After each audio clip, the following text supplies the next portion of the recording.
जय हिंद दोस्तों, welcome to random life and boxing. इस वीडियो में मैं आपको आज बैम्बू फॉरेस्ट जो सीज़न है, ये गेम का नाम है निंजा वॉरियर।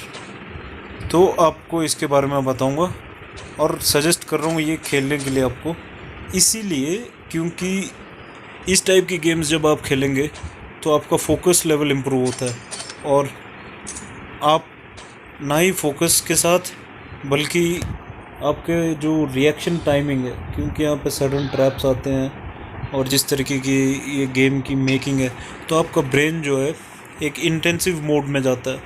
तो जब भी हम अगर किसी इंटेंसिव मोड में जाते हैं तो दो ही चीज़ होती है, या तो स्ट्रेस्ड आउट हो जाते हैं या तो फिर रिलीव्ड। अगर स्ट्रेस आउट होंगे तो आपके कॉर्टिजोल्स, थायराइड और क्या बोलते हैं जो भी रिलेटिव, देखो जैसे यहाँ पे सडन ट्रैप है तो इस पे क्या रिएक्शन करना है एकदम से। तो ये सारी चीज़ें जो हैं बहुत ही मस्त तरीके से इसमें एडजस्टेड है। इसके अलावा एक और गेम है, शायद आपको, अगर आपने पबजी खेली है तो पबजी भी बहुत बढ़िया गेम है। तो इस टाइप की गेम्स खेलनी चाहिए किसी भी कॉम्बैट ओरिएंटेड स्पोर्ट्स में। अगर आप परफॉर्म अच्छा करना चाहते हो तो स्पारिंग करते हो। स्पारिंग के अलावा आपको एक और चीज़ चाहिए कि आपका माइंड थोड़ा सा ओपन अप हो जाए। आपको जैसे रिंग एक्सपीरियंस अगर रहेगा ढंग से तो वो भी आएगा तो स्पारिंग के थ्रू ही, लेकिन आप ज़्यादा स्पारिंग करेंगे तो भी आपका गेम और परफॉर्मेंस ख़राब होने लग पड़ता है एक टाइम पे। Why? Because you will start getting injuries.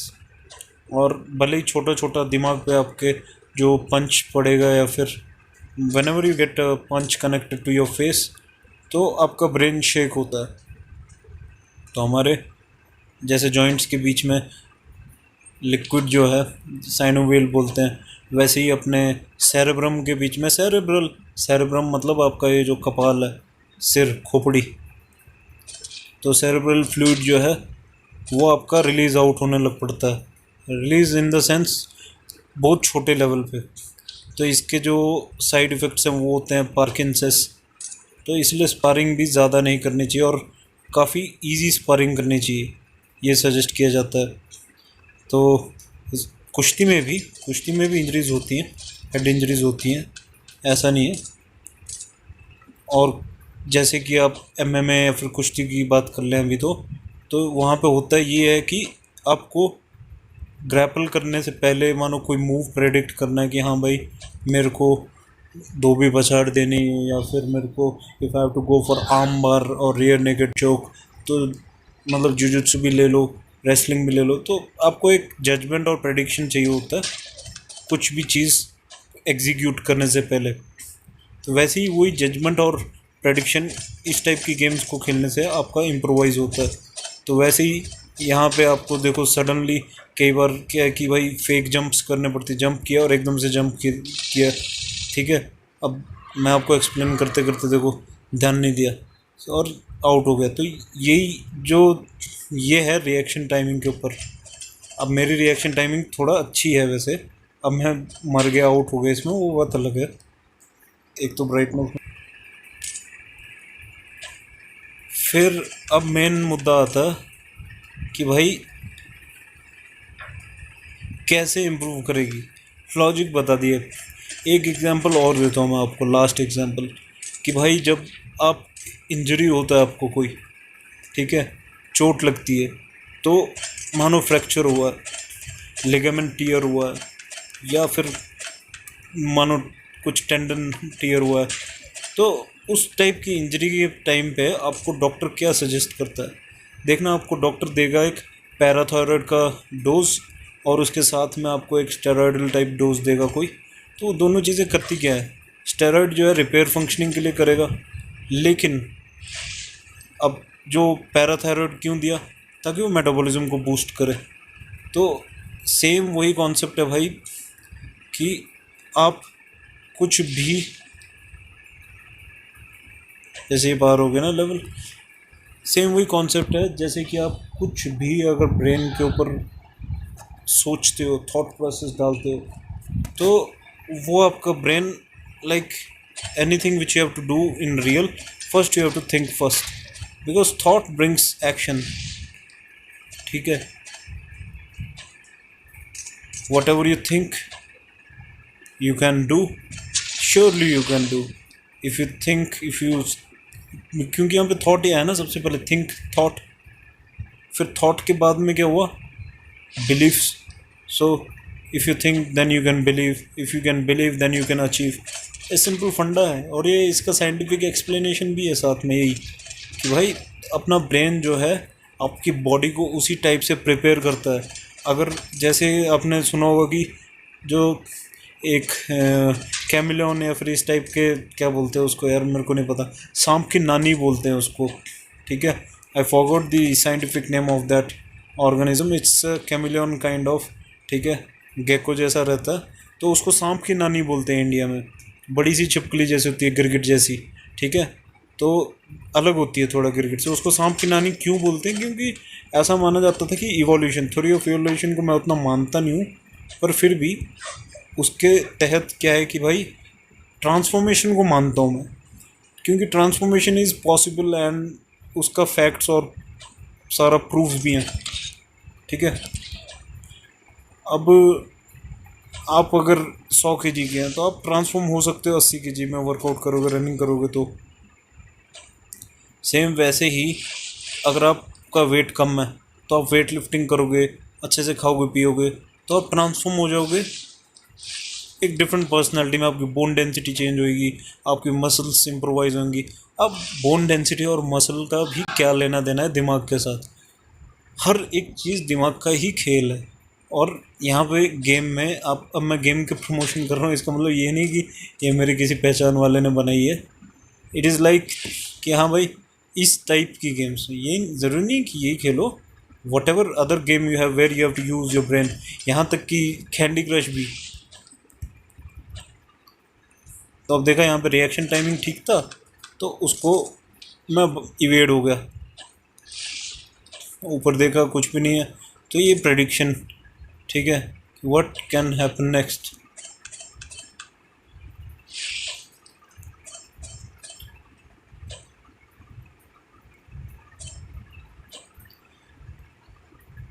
अब मसल बिल्डअप कैसे होता है, मसल बिल्डअप होता है छोटे माइक्रो टीयर्स के थ्रू. अब माइक्रो टीयर्स कैसे होते हैं, जब भी आप वर्कआउट करते हो ना, तो आपकी मसल छोटा छोटा टीयर करती है.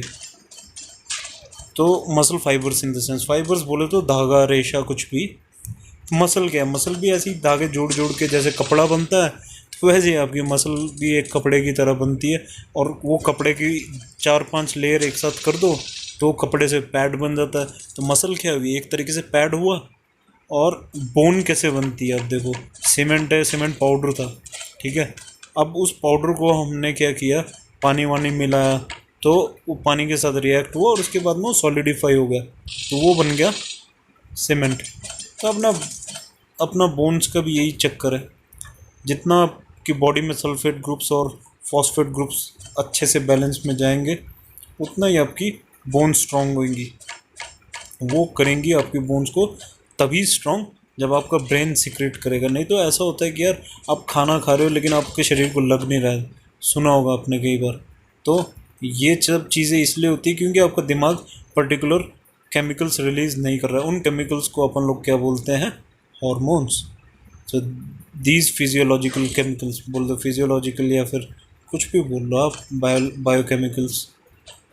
तो ये हॉर्मोन्स कैसे एक्टिवेट होते हैं, थॉट्स के थ्रू भी. सही सुना आपने, थॉट्स के थ्रू भी हम एक्टिवेट कर सकते हैं. जैसे आप थॉट्स के थ्रू ही, थॉट्स बोले तो anything which, any input which goes to your brain and your brain thinks. तो अब आपको गुस्सा क्यों आता है, क्योंकि आप कोई चीज़ सुनते हो, कोई चीज़ सुनोगे आपको ख़राब लगेगी तो आपको गुस्सा आएगा. तो वैसी कोई चीज़ अच्छी क्यों लगती है, क्योंकि आप उस पर किसी चीज़ पे रिएक्ट करते हो, रिस्पॉन्स टू स्टिमुलाई. स्टिमुलाई मतलब जो आपको इनपुट मिल रहा है.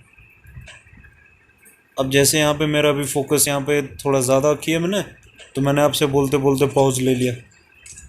तो यहाँ पे मेरा स्टिमुलाई क्या था, जो ये पर्टिकुलर गेम में खेल रहा हूँ उसमें जो सामने अपोनेंट्स या फिर ट्रैप्स कुछ भी,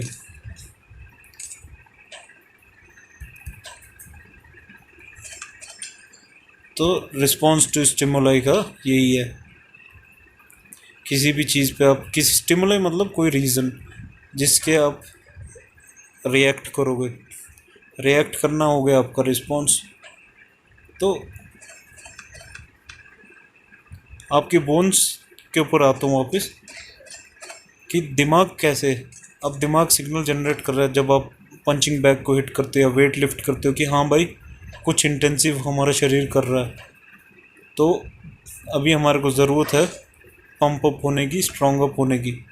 चलो इसके लिए अभी हमारे को पर्टिकुलर हार्मोन्स रिलीज़ करने हैं, ग्रोथ हार्मोन्स रिलीज़ करने हैं, या फिर जो भी आपको पर्टिकुलर मसल ग्रोथ या बोन को स्ट्रॉन्ग करने के लिए।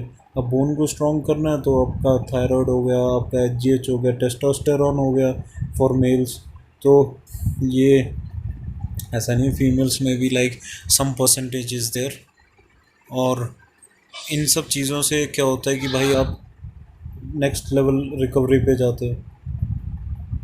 तो अपना गेम भी यहाँ पे ऐसा ही है, आप जितना इसको मतलब एक बार ये नहीं कि एडिक्ट हो जाओ, इसको जब आप खेलोगे तो आपका ब्रेन इंटेंसिव मोड पे जाएगा, आपको एकदम से रिएक्शन टाइमिंग इम्प्रूव होएगा। रिएक्शन टाइमिंग इम्प्रूव होएगा तो जैसे आप बॉक्सिंग में देखोगे, आप नोट करोगे कि आप स्पारिंग करते टाइम आप इजीली सामने वाले बंदे को जज कर पा रहे हो, प्रेडिक्ट कर पा रहे हो। लेकिन ऐसा नहीं बोल रहा हूँ कि भाई इतना ज़्यादा गेम खेलने लग पड़ो कि भाई तुम नज़रें ही ख़राब कर लो अपनी।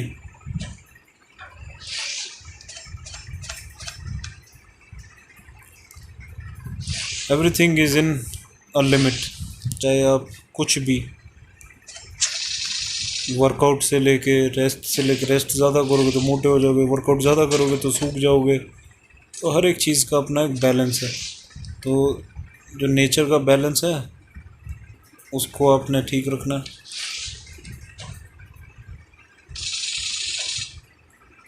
तो देखो जैसे सडनली यहाँ पे ट्रैप था, मेरा ध्यान नहीं था, और ऊपर से कंट्रोल कई बार ऐसा होता चलते हुए, जो ये स्लैश और शोरिकेन है, मतलब स्लैश और ये शेडो क्लोन है इसका, जो वुड में बन जाता है, वुडन लॉक ये वाला, तो इसकी वजह से दिखता नहीं है कई बार।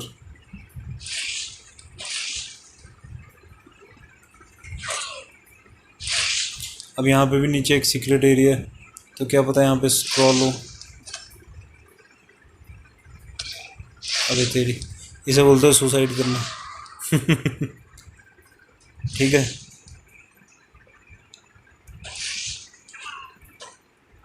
मैंने उस पर जाके ही सीधा अपना सर फोड़ दिया कुल्हाड़ी पे। उसको ऊपर जाने का वेट करना चाहिए।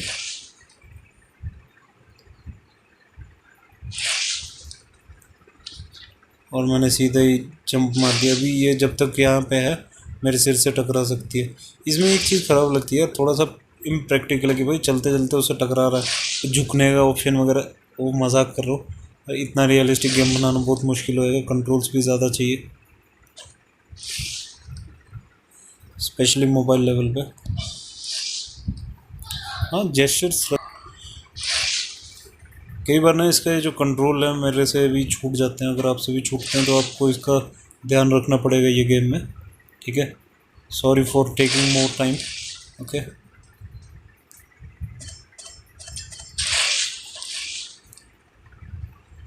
यहाँ पे शायद, अरे यार कुछ भी नहीं था, फालतू में उस पर टाइम वेस्ट किया। एक सीख मिलती है कि भाई फालतू की चीज़ों पर टाइम वेस्ट नहीं करना चाहिए। प्रेडिक्शन,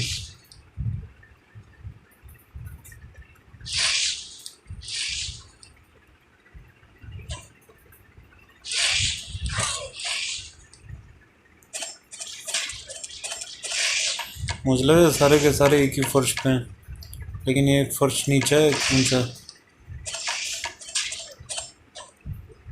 एंड तक आता है, देखता है कि थोड़ा सा फर्श है और वापस चला जाता है बंदा। ये सेव पॉइंट्स हैं आपके यहाँ पे। अगर आप मरते हो, आपका प्लेयर मतलब अब गेम पे फोकस किया जाए, और मैं आपको आगे की बात बताता हूँ, ठीक है। अब जैसे ये दो बंदे हैं, ठीक है, बंदूक वाले, इनको अपन लोग स्लैश करेंगे।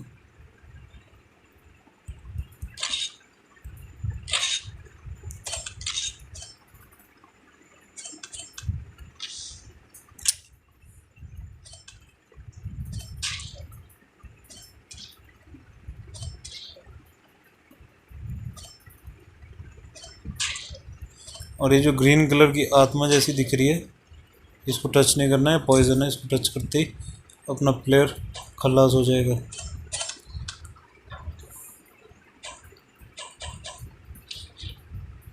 अरे एक स्क्रॉल छोड़ दिया मैंने। ये अपना बॉस है इसमें गेम में फर्स्ट, इसको अपन लोग ख़त्म करेंगे अभी। तो इसके लंबे बाल है समुराई जैसा, और इसके पास पता नहीं इसको लिखा था ना, वो ब्लीच तो नहीं देखता मैं, शिकाई बोलते होंगे, बंकाई शिकाई। तो बंकाई मोड पे है ये। मुझे लगता है इशिगो कुरोसाकी को भेजना चाहिए यहाँ पे, इशिगो कुरोसाकी। एनिमेशंस भी बहुत मस्त चीज़ें हैं यार, आपको देखना चाहिए animations, because specially Hajime no Ippo, Bleach, Vinland Saga, Dragon Ball Z, इस टाइप की जितने भी एनिमेशंस हैं ये आपको काफ़ी मोटिवेटेड रखते हैं, और आपको एक गोल रहता है लाइफ में, एक सेंस ऑफ अचीवमेंट। तो उससे क्या है कि आपको बहुत ठीक लगता है, मतलब एक हैप्पीनेस टाइप। हैप्पीनेस है तो आपका ऑक्सीटोसिन, सोमैटोट्रोपिन, ये सारे हार्मोन्स भी अच्छे लेवल पे चलेंगे, और आपको क्या है कि भाई एक एक्स्ट्रा बूस्ट मिल जाएगा, जैसे कि पेट्रोल के बीच में नाइट्रोस। अरे मर गए, शायद मेरे पैरों पे गिरेगा। अरे वाह, चलो ये था सीज़न 1 पूरा कंप्लीट।